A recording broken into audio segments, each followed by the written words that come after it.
bila imbang ada dua jenis kesilapan, kita akan tengok pembetulan kesilapan ni macam mana.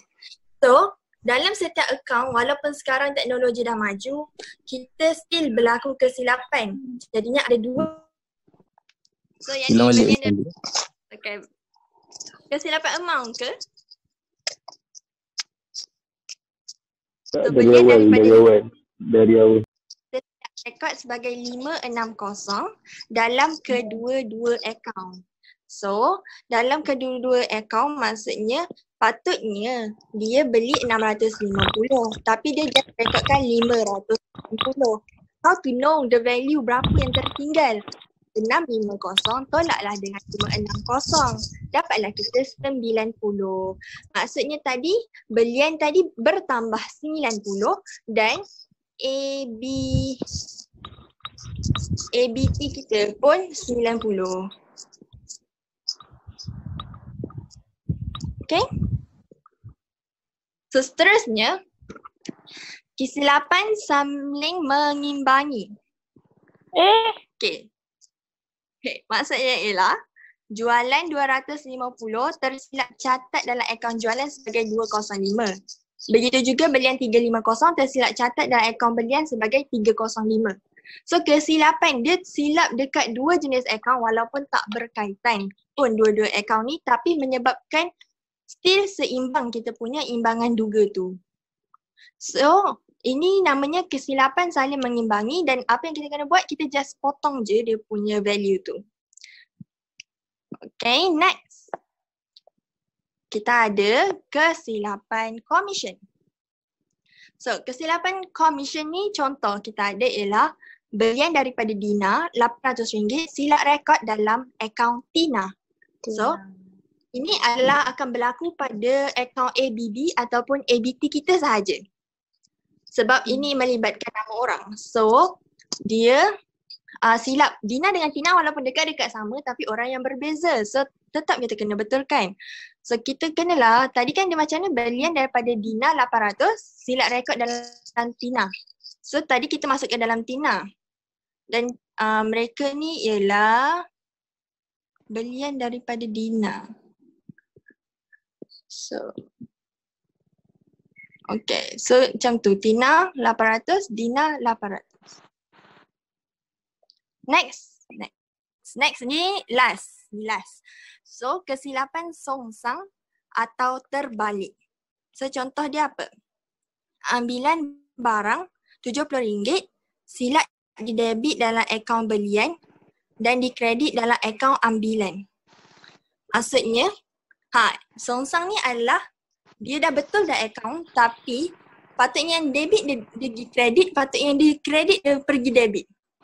Dan dia paling special sekali. Sebab kita kena doublekan dia punya nilai. Sebab apa? Okay, contoh kat sini. Kalau kita nak buang balik, kan patutnya ambilan tadi kita kena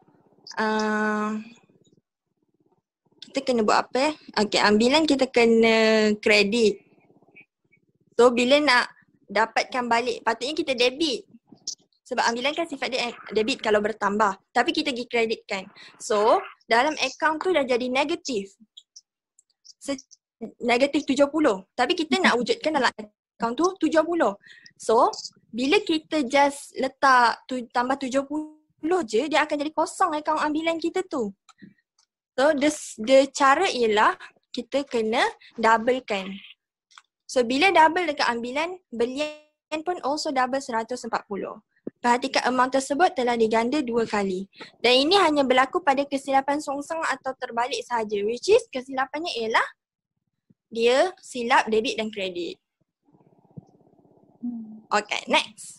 Ini adalah jenis pembetulan kesilapan yang kedua. Tadi kesilapan yang tidak ketara. Sekarang kita ada kesilapan yang ketara pula. So kesilapan ketara ni ialah imbangan duganya tidak seimbang dan cara untuk kita betulkan hanyalah potong-potong je. Sebab senang, bila tak seimbang mesti kita tahu imbangan duga wajib seimbang kan. So kalau tak seimbang mesti kita nampak mesti ada silap dalam benda ni. So kita just go through je sebab dalam SPM dia tak utamakan benda ni, tak pernah keluar lagi soalan yang imbangan duga tak seimbang. Tapi imbangan duga yang seimbang tu yang banyak sangat keluar. 2016 dan 2017. 18, 19 tak tahu, tak keluar. 2020 manalah kita tahu kan. Okay. So, imbangan duga tak seimbang ialah kesilapan ketinggalan salah satu urus niaga. Contohnya, ambilan barang RM90 hanya didebitkan dalam akaun ambilan sahaja. Tiada catatan dibuat dalam akaun belian. Jadinya nanti dia debit, maksudnya nanti ada kekurangan. Daripada debit dengan kredit tu dia tak seimbang. Sebab kita pergi masukkan dalam satu belah akaun je. Dalam akaun mesti prinsipnya ialah catatan beregu. Jadinya bila kita masukkan dalam sebelah akaun je, tak boleh jadilah macam tu. Dah tak betul dah kita punya imbangan duga. So yang second ialah amount debit berbeza daripada amount kredit. Contohnya ialah beli barang daripada syarikat John 560 direkodkan dengan betul dalam akaun John tetapi tersilap rekod sebagai 506 dalam akaun belian. Dia betul dekat John tapi sebelahnya dia terbalik pula. Macam tu. So sini kita just betulkan dekat akaun belian sahaja. So next ialah urus niaga direkod 2 kali di sebelah yang sama. Pulangan belian RM500 direkod di sebelah kredit dalam kedua-dua akaun. Okay, so dua-dua kredit mana boleh catatan bergu mesti ada sebelah kredit, mesti ada sebelah debit. So inilah salah satu kesilapan yang berlaku. Next ialah kesilapan penghitungan dalam jurnal dibukukan ke ledger. Contohnya ialah jurnal belian terlebih catat RM48. So maksudnya ini kesilapan yang berlaku daripada jurnal bawa ke ledger, so kita kena undur balik dan betulkan balik. Jurnal bawa ke ledger bawa ke imbangan duga, semua silap. Silap lah. Jadi tak seimbang lah imbangan duga kita. So next ialah kesilapan dalam imbangan duga. Kesilapan ketara dibetulkan dengan membatalkan angka yang salah dan menurunkan tanda tangan ringkas. Okay, ini memang untuk kesilapan yang ketara tadi ni, yes, just batalkan dan turunkan tanda tangan ringkas, itu je caranya. Sebab tu soalan tak pernah ada. Okay, so itu je untuk bab 9. It's so easy. Ada soalan ke untuk sebelum kita Okay, jap. Okay, alright, dah dengarkan. Okay, I hope that tadi semua faham. Kalau ada soalan, kita akan go untuk pergi tengok soalan pula. So dalam accounting mesti kita kena buat latihan. Baru kita akan faham apa yang kita belajar. So ini adalah soalan tahun 2016. Soalan paper 2 set yang ke-6 B. Dan soalan ni contain 11 marks. Sekejap Okay, sekejap. Okay. Okay, try untuk share the soalan.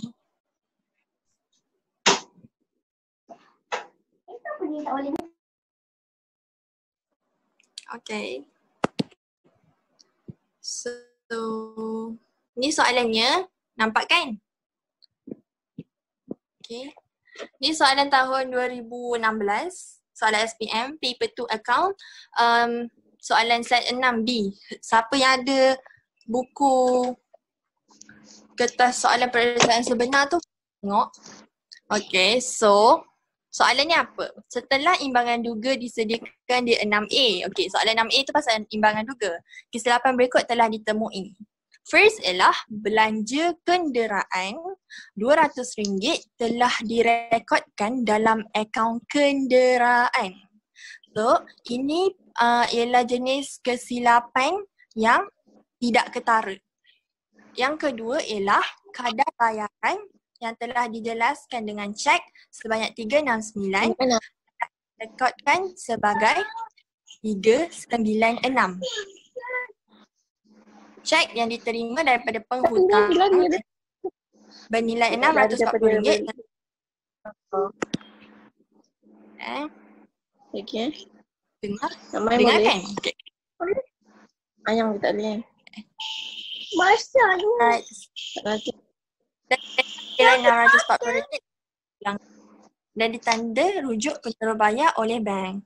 Belian barang niaga RM700 telah didebitkan dalam akaun belian sebagai RM770, manakala akaun kadar bayaran telah terkurang catat sebanyak RM70. Okay, kita just go through the questions first.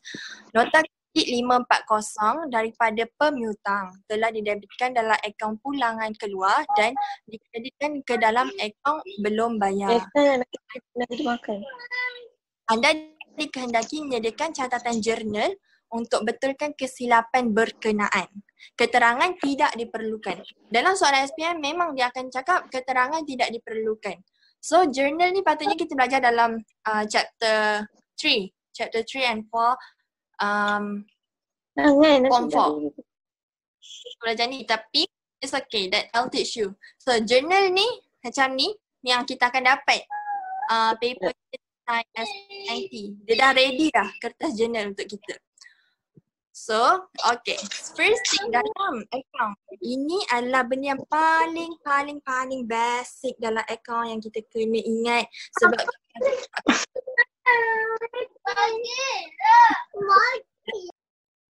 balih. Dalam account, tak semua yang tambah ialah debit. Tak semua yang tolak ialah kredit. So, macam mana kita nak tahu dalam satu komponen tu kena tambah dekat belah mana?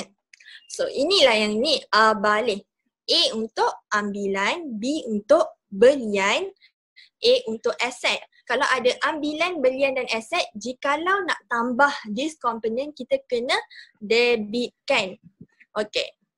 Apa pula leh ni? Leh ni L for liability, E for equity, H for hasil. Untuk tambah, okay, kalau liability bertambah ataupun hasil bertambah, kita kena rekodkan dekat belah kredit. Tapi kalau kita nak kurangkan mereka, kita kena rekodkan dekat belah debit.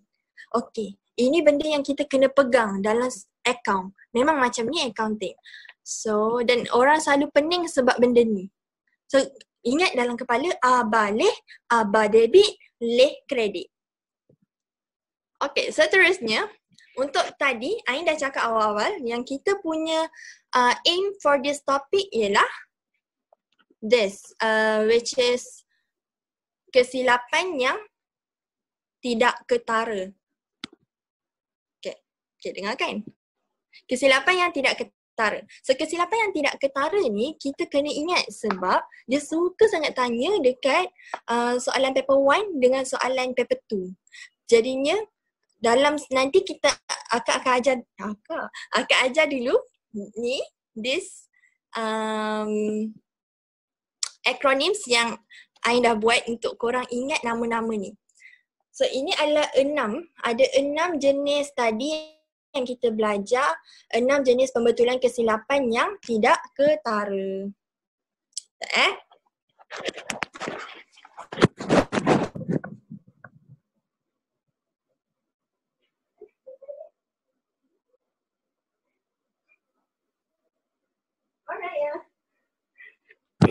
Okay.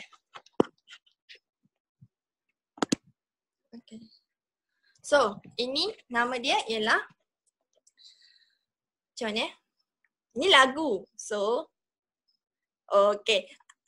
Ain yakin yang semua orang mesti tahu lagu Kisah Cinta Kita by Hafiz Su'ib. So, macam mana nak ingat daripada lirik ni? Ain ambil satu rangkap je lirik ni yang kita boleh ingat ke-6 nama dia. Okay, Ain nyanyi sikit lah. Yang kau telah pun jadi milikku buat selamanya. Okay, so macam mana? Ada 6 kan tadi. Macam mana kita nak faham? Kalau kita nyanyi tu mesti kita kena ingat 6 nama pembetulan kesilapan ni. So first ialah dalam lagu tu tadi ialah ada kau. Okay, ada kau. So kau is K stands for commission. Commission apa tadi? Kesilapan dia. Commission ni kesilapan yang pasal nama orang tadi. Ada D dengan ada T. Dina dengan Tina. Okay, so A pula ialah amount. A ialah amount. Amount ni pun juga kesilapan yang 359, 395. Kesilapan pada angka tu sendiri. Yes, I'm sharing. So yeah. Yeah. Okay. Alright. So kesilapan pada angka itu sendiri. So dekat perkataan kau ni kita nampak yang dia punya kesilapan adalah kesilapan yang sangat-sangat minor, which is tersilap huruf, tersilap nama orang tu je dan juga tersilap pada angka dia tu. So next ialah yang kau telah ialah T. T kat situ ialah tinggal, tertinggal terus. Maksudnya terlupa rekod, itulah tinggal. Yang kau telah pun ialah prinsip. Okay, prinsip. Prinsip ni ialah, okay. Maksudnya tadi dia pergi, contoh dia pergi ni, akaun belanja bangunan tapi dia pergi debitkan dekat akaun bangunan. So, akaun belanja bangunan ni ialah belanja tapi akaun bangunan ni ialah aset. So tak boleh satu walaupun dua-duanya debit. So, itulah kesalahan prinsip. Yang kau telah pun jadi. Ja kita tak pakai tapi kita ambil I dekat bawah dia tu, which is imbang. Maksudnya dia tersilap pada akaun yang pelbagai. Maksudnya 2 ataupun 4. Tapi hasilnya still seimbang. Milikku buat. Okay, tu tak ada apa-apa, tu nak sedapkan lagu je. Selamanya. S for songsang. Ingat, selamanya itu ialah words yang terakhir. Songsang pun yang terakhir sekali dan ini ialah case yang paling which is debit tersilap kredit, kredit tersilap debit dan kita perlu doublekan the amount. So kita akan tengok balik soalan tadi. Macam mana kita akan identify dia punya nama-nama and types of kesilapan. And I hope that korang boleh boleh conquer this thing, boleh ingat nama-nama ni dan boleh jawab nanti dekat soalan. So first, okay, kita tengok balik soalan ni. Okay, soalan yang pertama, belanja kenderaan RM200 telah direkodkan dalam akaun kenderaan. So, kalau akak sendiri, okay, dah nampak. Ini kesilapan prinsip. Okay, yang tu pertama, kesilapan prinsip. Okay, yang kedua pula, kadar bayaran yang telah dijelaskan dengan cek sebanyak 369 telah direkodkan sebagai 396. Okay, ini pula yang kau, K dengan A, ada dua-dua. Yang ni pula kesilapan amount. Okay, nice. So yang ketiga ialah cek yang diterima daripada penghutang dan dibankkan bernilai RM640 telah dipulangkan dan ditanda rujuk penyuruh bayar oleh bank. Okay, ni kesilapan yang biasalah berlaku cek tendang pada istilah lainnya. So ini memang kesilapan biasa, kesilapan yang tak termasuk dalam yang tadi. So, next ialah belian barang niaga RM700 telah didebitkan dalam akaun belian sebagai RM770. Manakala akaun kadar bayaran telah terkurang catat sebanyak RM70. Ini saling mengimbangi. Manakala yang last ialah nota kredit RM540 daripada penghutang telah didebitkan dalam akaun pulangan keluar dan dikreditkan ke dalam akaun belum bayar. Yang ni yang last kali, which is when it state dia punya debit, dia punya kredit tersilap, it means dia songsang. So, ini ialah selalunya ditanya nama-nama ni dekat paper 1. So, kita dah settle paper 1. So, we go for paper 2, kita jawab soalan-soalan dia ni. Okay. I dah siapkan dia punya soalan. Okay, ni soalan dia tadi. Dan kita dah identify, okay, kita identify satu. Okay, first, belanja kenderaan RM200 telah direkodkan dalam akaun kenderaan. Apa yang kita kena buat dekat sini? So, kita dah rekod dalam akaun kenderaan. So, kita kena keluarkan balik duit tu daripada akaun kenderaan. Sebab sepatutnya kita debitkan dalam akaun belanja. So, inilah yang first ni. Okay, belanja kenderaan debit RM200, manakala kenderaan kita tolak balik duit RM200. Sebab dua-dua ni belanja dan juga aset termasuk dalam kategori ABA. So tak ada problems dengan leh. Kita guna method biasa, bertambah debit, berkurang kredit. Okay, next. Pula soalan yang kedua. Kadar bayaran yang telah dijelaskan dengan cek sebanyak 369 telah direkodkan sebagai 396. Okay, take out your calculator. 396 dan 369. Apa dia punya beza? Berapa? 396 tolak 369 then you got 27. Okay. Kadar bayaran yang telah dijelaskan dengan cek 369 terrekodkan sebagai 396. Maksudnya dia terlebih rekod lah kat situ. So kita kena kadar bayaran tadi belanja kita pergi rekod 396 tapi sedangkan 369 je yang kita ni. So ini kesilapan amount. So kita pergi kat sini kadar bayaran ni. Okay, kita tahu tadi kita kena Ini kat luar. Ikan masuk mana entah ke SPM punya Mahfuzah. Aku tak belajar satu pasal kau. Okay, so kalau kadar bayaran ni kredit 27. So kita tahu tadi kadar bayaran kita kena kurangkan. So kadar bayaran 27, duit tadi kita masuk balik, bank debit balik RM27. Okay? So next. Ini cek yang diterima daripada penghutang dan dibankkan bernilai RM640 telah dipulangkan dan ditanda rujuk penyuruh bayar oleh bank. Maksudnya ini berlaku cek tendang, cek orang yang bayar kat kita tu which is penghutang tu ialah ABP. Orang yang berhutang dengan kita. Dan orang tu dah bayar. Maksudnya sebelum ni kita dah catat, oh dia dah bayar duit dia kat kita. So kita dah potong, dia dah tak ada hutang dah dengan kita. Tiba-tiba pula bank yang bagi yes, tiba-tiba pula dia bagi rujuk penyuruh bayar. Maksudnya duit dalam akaun orang tu tak cukup pun nak bayar kat kita. So ini cek tendang. Dia tak tahu lagi. So that kita kena betulkan balik. So akaun belum terima tadi 640 kita debitkan balik. Maksudnya orang tu berhutang balik dengan kita. Dan bank Dan tadi kan kita ni kat jurnal. Okay, bank kita kena tolak kredit 640. Okay? So yang keempat pula, belian barang niaga RM700 telah didebitkan dalam akaun belian sebagai 770 manakala akaun kadar bayaran telah terkurang secatat sebanyak 70. Okay, ini kesilapan saling mengimbangi. Okay? So patutnya kita punya belian barang niaga 700 je tapi kita catat 770. Lepas pula tiba-tiba kat kadar bayaran kita terkurang catat menyebabkan kita punya imbangan duga tetap seimbang. So apa kita nak buat? So tadi kan kadar bayaran kita terkurang catat 70. So tadi kita tambahlah dekat kadar bayaran kita debitkan 70. Belian tadi kita just 700 je tapi kita catat 770. Kita tolak belian kredit 70.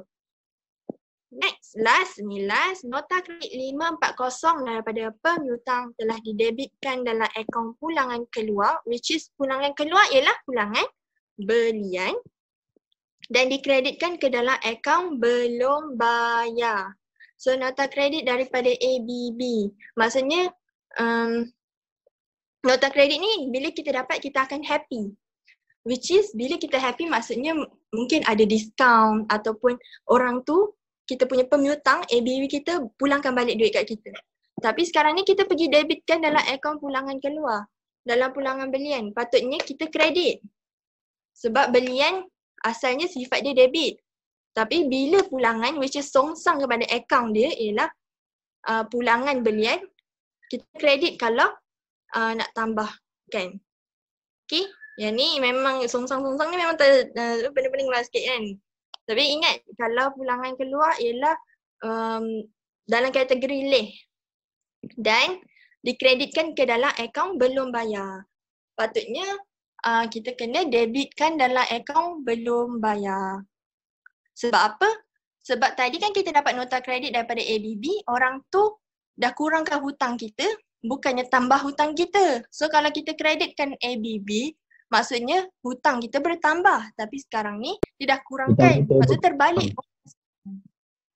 So kalau terbalik operasinya, kita kena double kan. 540 darab 2. 1080. So apa kita kena buat? ABB debit 1080. Pulangan keluar ataupun pulangan belian kita kreditkan 1080. Maka betul lah balik kita punya akaun. Okay. So kita dah settle 11 markah soalannya. And okay. So kita dah settle kita punya bab 9. Kalau ada soalan nanti boleh tanya dekat chat. Ada chat? Okay, let me see. Okay, it's okay. Yeah. Kalau ada apa-apa soalan boleh tanya dan insyaAllah tak ada apa-apa dah itu. I hope that you guys understand this. Oh, okay. Nampak darab-darab tadi. Okay, last nampak darab-darab tadi. Dia berlaku bila patutnya kita, patutnya kita kredit tapi dia jadi debit. So, bila kita nak kena darab 2 tu, dia song-song je yang berlaku darab 2. So, itu je yang kena darab. Yang lain just guna amount biasa yang ada dekat dalam soalan. Itulah trik sikit untuk bab 9 ni. Okay, senang kan bab 9 ni? So, Alhamdulillah hari ni kita dah cover chapter 9 dan insyaAllah for the next day, yeah, good. I'm so happy that you guys faham. Nanti apa-apa soalan kita boleh jumpa lagi. Okay, bye. Okay, you're welcome.